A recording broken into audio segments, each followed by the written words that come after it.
Assalamu alaikum wa rahmatullahi wa barakatuh. ‘Yan uwa masu albarka, ƙasar Amurka ta fito ta yi wasu maganganu na cewa wai ‘yan jarida da shafuffukan da suke watsa labarai da shafukan da suke watsa labarai da tashoshi da suke da shafuka na sada zumunta nake so in ce wai su ai da aikin da Amurka take yi ba a hutawa ana bayyanawa aikin da Amurka take yi sai dai a rika ɗauko aikin Iran ana bayyanawa ai haka bai dace ba zalunci ne to kaga shi Amurka da wani ni wallahi ni al'amarin na Amurka yana bani mamaki wa kai jama'a yo aiki ba sai kai aiki hutawa ba a bayyana aiki sai kai aiki ake hutawa a bayyana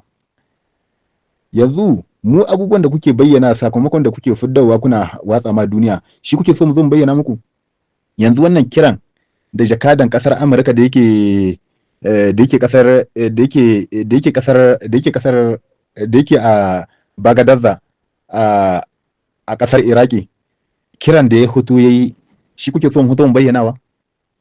yayin da aka yi wannan harin da jira kai marasa matuka wanda wuta ta kama balbal a Bagadaza kin a cikin kasar shi kuke so mu fito mu bayyana na cewa Amurkawa su fice daga cikin kasar Iraki a nan take ce su fice daga cikin kasar Iraki shi kuke so mu bayyana muku koko magana da ake yi na cewa duk wani sansani na kasar Amurka da yake kasashen makwabta dakarun sun koka game da irin sakamako da suke amsa daga hannun Iran shi kuke so mu fito mu bayyana ko kuma magana da kuke kokarin son a shayo kan Iran a zo a zauna kan tabul a sasanta shi kuke so mu zo mu bayyana kenan kuna sa a bayyana abin da kuke ku zo ku yi aiki tukuru kamar yadda Iran take yanzu wannan aikin da Iran take ni kuma ba da mun lokaci bari ma in shiga cikin bayanin da sojojin dakarun juyin juya hali na kasar Iran da suka bayyana sojojin Iran sun ce sun sha alwashin cewa kai prime minister na kasar Isra'il haramtacciyar kasa kenan Benjamin Netanyahu kaho ya shirya ziyartar lahira sun ce sun ga bayan shi kamar yadda kamfanin labarai na dillancin labarai na dakarun juyin hali na kasar na Iran suka ci gaba da faɗa cewa da ikirarin cewa suna farautar Netanyahu domin kashe shi da ƙarfin tsiya da ƙarfin tuwo wallahi sai sun kashe shi suka ci dan magana sasantawa ba ita bace kuma ku sani cewa wannan rundunar ta ERGC nan ta yi ikirarin cewa ta kai hari cikin Isra'il da sansanin sojojin Amurka guda 3 a yankin Gabas ta Tsakiya a karo na 52 cikin mako 3 yau muna cikin mako 3 da aka fara wannan har-har to Isra'il ta kai hari 52 a Iraki to yanzu kai shugaban ƙasar Amurka da kake kokawa game da me yasa ba mu hutawa muna bayyana nasarar da kuke samu dan mun gane cewa ku zamba cikin aminci kuke yanzu wannan harin da Iran ta kai tunda aka fara yau mako guda 3 Turwa Semen yanzu ga harin da ta kai hari wajen 53 a ce wannan harin 53 sai kaga an hutu an ce maka ai jami'an tsaro guda 2 suka mutu an samu 3 sun samu jimuwa yanzu da Allah da Nabi ko ni na hutu ina muku irin wannan bayanin ku kun yarda ni ya za a yi ƙasa mai zaman kanta Iran da muggan makamanta wanda in ta saki makami ba wani kariya ta saman samaniya da za ta iya tare wannan makamin nasa ya dira a wajen da ta yi mizanin cewa ya je can a ce mutum biyu suka rasu to wannan labarin kake so kai shugaban ƙasar Amurka mu rika hutawa muna ga mutane a mu bamu iya ƙarya ba wallahi bamu iya ƙarya ba kawai in kuna son mu huddo labari a cikin hare-haren da Iran take kai muku kawai ba abin kumiya bane ku fito ku haɗi ga abin da aka kashe muku ga asarar da kuka yi wannan shine zamu huta mu haɗi yanzu tun da aka fara yaƙi na lokacin da kuka kai hari kuka kashe jarirai wajen 150 a Iran ba mu hutu muka bayyana shi ba to inda son zuciya muke sai mu hutawa mu bayyana shi ko to haka kuka zo kuka kai harin nan kuka kashe wannan jarirai hulahulla wajen 56 Iran ta hutu ta bayyana ko ba ta hutu ba mu ba mu hutu mun bayyana ba to ku me yasa ku aka kai muku hari sai ku zo ku yi ƙarya to kuma kuna son mu je mu bi ku mu rika yin ƙarya haka a bai wallahi mu ba mu iya ƙarya mu gaskiya ne kawai nan ne ake samun matsala da mu kawai gaskiya ne kawai yanzu ga sunan su ma jami'an tsaro na Iraki sun ce an kai hari jiragen sama marasa matuka akan wani sansanin sojojin Amurka da ke kusa da filin jirgi sama na Bagadaza na babban birnin kasar to shi wai harin gashi da aka yi kuma abin babaki ciki wai sai aka ce abin da nake so in ce wai sai aka ce shi harin bai bayyana cewa ga wata banna da aka yi ba amma an tabbatar wuta ta tashi balbal tana ci a sansanin amma ba a ji komai ba game da fashewar wani abu ko kuma jimuwan mutane da sauransu to yanzu irin wannan abubuwa to a cidi hakan ne kuma shi jakadan kasar Amurka da ke kasar ta Iraki Baghdad yayi kira ga dukkanin Amurkawan da suke cikin kasar da su fice cikin kasar kai tsaye. Yo haka kuke so mu rika zuwa muna bayyana muku. Ko kun kasa ba mutanen ku kariya sai dai ku ce musu yi ta kansu mutumin da kai ka zo kana neman mutum ya baka kariya an kasa baka kariya to kuma a hakan kuke so mu rika zuwa muna bayyana mutane kawai ku hutu a mutane ku yi magana ku ce an ci ku da yaki. Yanzu kwanakin baya kai shugaban ƙasar Amurka cewa kai tuni kai nasara akan Iran to irin wannan kadace kadacin zamu huta mi wanda aka yi nasara akan shi za ta zo tana wannan banna. To ku sani cewa ma ita Iran ma ta yi barazanar ta faɗaɗa yakin ta da take yi zuwa makwabta kasashe inda ta yi kira ga haɗaɗɗiyar daular Larabawa ta fara kwashe yan ƙasarta da ke yankunan da ke kusa da tashoshin jiragen ruwa Abu Dhabi da Dubai da kuma Fujara su fara kwashe mutanensu daga wannan waje. Saboda a yayin da ake rikici ya shiga mako na 3 Iran ta ci gaba da harba muggan makamai masu lizami da jiragai marasa matuka akan kayayyaki da cibiyoyi na kasashen makwabta da kuma Isra'il. Kuma hakan zai tabbatar muku idan kun ɗauko labari na tun farko da na fara domin ai Iran harin da ta kai jiya ta nuna cewa wanga hari na 52 ne. Hari na 52 ne wanda Iran ta kai. Kuma ba komai take bukata ba sai illa ta gani kawai ta kashe wannan firaministan na kasar Iraki na kasar Isra'il haramtacce kasa ba Benjamin Netanyahu saboda azzalimi ne. Duk bala'in da duniya za ta shiga wannan kun ga wannan firaministan na kasar Isra'il kun gan shi ku wannan mutumin ba karamin dan bala'i bane da kuke gani. Duk mutum da kuka ga Iran ta ce ta kashe shi to in ba kashe mutumin na aka yi duniya nan ba ta zama lafiya. Kaga da Benjamin Netanyahu da wannan shugaban kasar na Amurka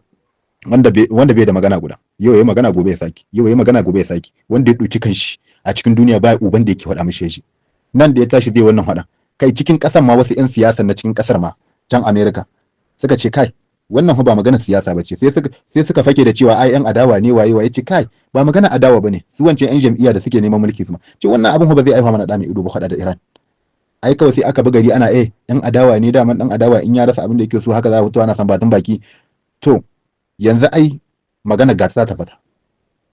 ga maganganun sun tabbata saboda kai shugaban ƙasar Amurka baka da magana guda ka hutu kana ta cece kuce akan abin da baka yi ba kake so a hutu a nuna ma duniya kai shi kun san shi shugaban ƙasar Amurka abin da nake so ku iya gane kamar wani mutum ne wanda shi Allah ya dura mai girman kai da san a yabe shi in baka yabe shi ba ma zai hutu ya yaba kanshi. To kaga irin wannan mutum ai sakar mutum ne ba inda za a yi ka hutu a duniya aikin ka shike sa a yabe ka. Yanzu ni dai kun ga ai ba Iran nake ba ko amma me yasa kuma muke zuwa muna goya ma Iran baya saboda aiki ne take akan gaskiya aiki ne take akan tabbatar da incinta akan tabbatar da aminci ga 'yan kasarta akan tabbatar da abin da ya shafi addinin ta wanda take sai ka ji ana wani magana ana ce muku wannan ba magana addini bace waye kai a hutu a gaya muku gaskiya kun ga addinin gana Allah wallahi in dai kuna musulmai a cikin ƙasa yanzu bari mu buga misali a ƙasar Niger musulmai kafin dizinan fasan musulmai muke Niger ku to billahi la ilaha illa hu in ba a tashi aka baka addinin musulunci kariya ba aka tabbatar da shi a cikin ƙasa ba inda za a yi maka alheri a ciki saboda mafi yawan mutanen addinin musulunci suke Allah suke bauta ma kuma sai a bar addinin ya sakarka sai ka ji an ce ma ai ba magana a'a duk abin da za a yi to addini ya kasance yana gaba wannan ita ce magana kar ku dauke mu sakar karuba mu sa abin da muke ba yau in aka waye gari aka raba ka da Allah da ya halice ka aka raba ka da manufofin da ya sa Allah ya halice ka ai an gama da kai an gama da kai mana su duk doki ba daɗin nan da ake yanzu cikin wannan yakin da ake ba ku ga shugaban ƙasar Amurka ba ya ji ya tattaro manya-manyan malaman kiristoci ya ce a zo a ma ƙasa addu'a kenan da iskancin sun san akwai abin da dole sai an koma ga Allah kenan sai an koma ga Allah to ina ga mu da muke musulmi sai a zo ana mana wani shiga ba zirki kawai malam musulmi kake kawai musulmi nake arne kake kawai arne nake ba wani abin boye bane to rike aqida kai rike tawa amma baka isa ka ce kuma tawo ba zan daka da ita a cikin kasa ba wannan shine magana da haka muke jan hankali game da yan kasar mu ku gane dole duk abin da kuke wannan addinin na musulunci a Niger dole sai yayi fifici akan duk wani addini da yake cikin kasar in ma wai akwai shi wannan jan hankali da muke yi kenan duk wani abin da ya dace addini ya nuna musulunci ya nuna amma dan adam ko amma shugaba to dole ne wannan abu mu tashi mu aiwatar da shi in wani abu na musulunci ya nuna mu tashi mu kare kawunan mu tashi mu ba kanmu kariya to dole ne wannan hanyoyi mu dauke su ne aiki da su tukuru wannan shine wannan kira ne ga yan uwa kira ne ga yan kasan mu duk wata ƙasar da ta zo ta yaudare mu bayan da za a yi kuma ta komo ta ƙara cewa za mu ci gaba da mu'amala da ita, domin Allah ya nuna mana mutanen da ba su da amana to duk yanda kuka yi kulla na amana da ku sai sun saba muku. Da haka dole mu yi aiki da addinin mu wanga bangare. Kai ƙarshen tuka abin da ya shafi ma makarantayyar mu dole yau sai mun kawo abin da ya shafi karantarwa ta addinin musulunci. Ku leka ƙasashe musulmai, ƙasashen larabawa, ana ce muku wani yaren kaza suke, kai je ka gani Libya ko Algeria ko duk da yake sunan nan Afirka ne ma muke magana, kai je ka gani ko cikin makarantar su abin ne wahala za ka gani kawai a ci gaba da karatun abin da ya shafi turanci ne, faransanci ne, a'a za a fara karatun amma ka sani cewa sai ka hardace wani abin da ake ce ma alhamdu, sai ka hardace abin da ake ce ma alhamdulillahi rabbil alamin, fatiha kenan. To wannan shine muna, kana musulmi baka iya alhamdu ba, kana musulmi baka iya fatiha ba, wadda ita ce gimshikin da take dauke da abin da ya shafi addinin naka. Yau sallah za ka yi in ka iya fatiha ita kadai kana dikewa kai sallah, amma in baka iya ba ba za ka iya ba za ka yi sallah, ba za ta karɓa, ina za ta tafiya, saboda fatiha cikin ta haka kama haka kare, kamar yadda ka san yabo ne kake kana magana da kai da ubangijin da ya halice ka, alhamdulillahi rabbil alamin, godiya kake da ubangijin ta da kenan. To yana da kyau mutane ku gane, mutane su bar yaudara ku, ana ce muku wani wane ne ko da musulmi kake in kasa ta hada ku kaza bai kamata ka hoto, a'a shi fitowa da ake so ka zo kai ba ce aka ka hoto ka soki wani ba, ana san ka hoto kawai duk inda kake hoto kawai ni musulmi ne 100%, ni arne ne 100%, wannan ita ce magana kawai. Yau kawai in dai da haka kake ganin mutanen mu ha wani lokaci ta bata lokaci tana addu'a Allah ba karba yake ba, saboda yana kallon cikin zuciyarsa akwai datti menene kai baka nuna musulmi ne sai kana cikin musulmai, ai ko bangon duniya ka tayi inda adda kai ka horai inda kawai kai musulmi ne kawai, ko ka gani kana musulmi wai tare da kai ake cin naman musulmi, Islam ai duk su suka kawai yake duniya, ga sanan su ne Boko Haram, su ne alhali yan iska, duk da irin waɗannan mutanen da su ne ake gamo ana yaudara addinin musulunci. To Allah ya isa tsakanin mu da ku. To da haka abin da muke so da ku gane, Iran kan masaki wannan magana, Iran ƙasa ce da muke hutawa muna bayyana bayanan da take kawowa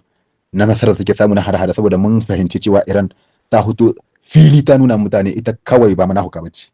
Menene ba manahuka ba? Ita kawai musulma ce. Don babu wani jituwa da ita da arna kawai. Da kahurai kawai, kamar yadda kawai can addinin yake haka ne kawai. Baka taba ni ba kai zaman ka. Mun taba ka ba kai zaman ka. Ka tabo ni to kawai sai inda ƙarfi ya kare. Wannan shine. Ka tsaya arna yana bi ta kanka yana taka kamala. Kowa ya tsaya matsayin shi. Allah ya karrama ka dan adam mala.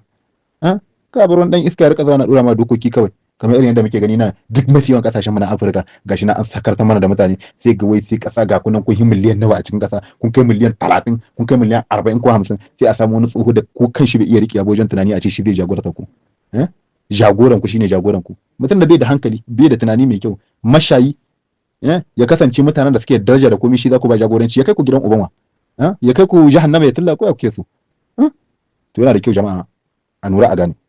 Iran ta hi ƙarhin su, wallahi Iran ta hi ƙarhin su, duk da ma wai ana bi ana mata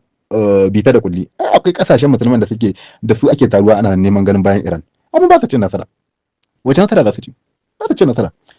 saboda ita Iran yanzu abin da yake gabanta kawai abu biyu ne, ba wani abu bane, abu biyu ne kawai. Ta kashe shugaban ƙasar Amurka, ta kashe Prime Minister na haramtacce ƙasa Benjamin Netanyahu ko kawai waɗannan mutanen shi kaɗai ne kawai Iran take so ta ga bayan su, in ya so da abin da za a yi daga baya a yi,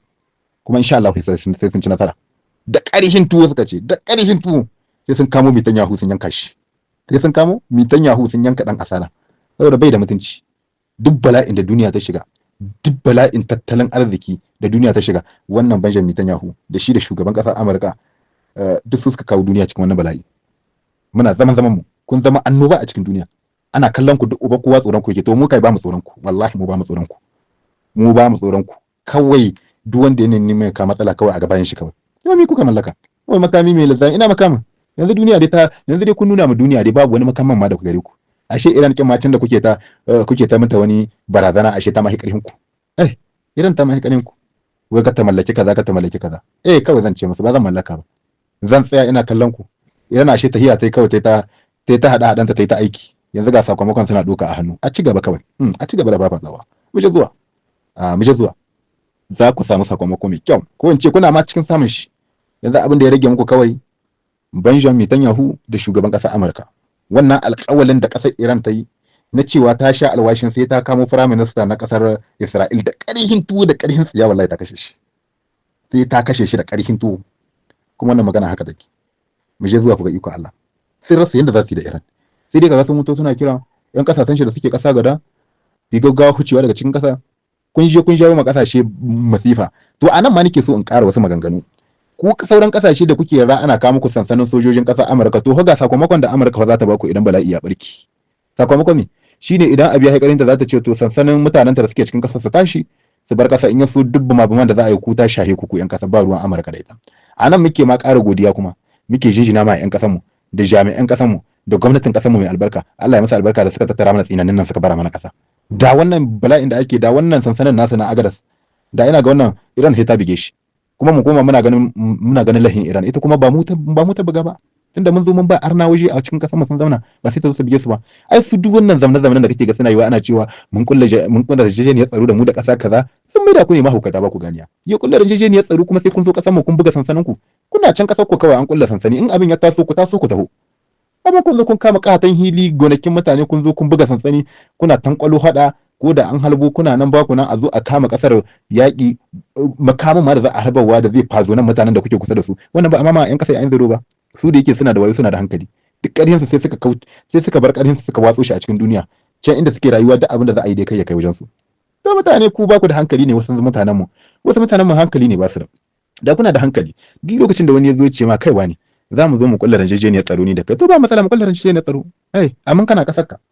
in abu ya tashi lahiya launi kawai, in kana iya zuwa ka kama mana, kamar su ba haka suke kulla yarjejeniya ba. Yanzu yarjejeniyar tsaron da aka kulla da Amurka, wai Amurka nace, da Rasha da Rusiya da ita da Iran. Kun ga wani jami'in tsaron kasar Rasha a cikin Iran, karshe ma Rasha hutawa dai ta ce musu kai mun haku bar ganin lahin mu, Iran har yanzu bata buƙaci mu taimake ta ba, shi yasa ba za ku ji komai ba, sai dai mu yi fatan Allah dai ya tabbatar da nasara. Iran wa za ta gayyata? Ba ta gayyata komai, kawai a barta ta diddige su kawai, ta shi karhin su. Haba Iran he ma ta gayyato wasu, ko kuma in kun kullar yarjejeniyar tsaron ma kawai a baka kayan aiki ne ma, irin wanda Niger suka yi da su da kasar Rasha. An kuna dauko yan iska kawo cikin kasar ku, sai sun tankwalo bala'i a ce kuma ramo gayyar da za a yi akan jami'an tsaron su wanda suke cikin kasar ku ne za a yi, bayan ma in an kashe jami'an tsaron kuma an yi fazo nan mutanen ku da makaman da aka halbo. Ko mutane ku shiga cikin hankalin ku da Allah. Allah ya taimake mu.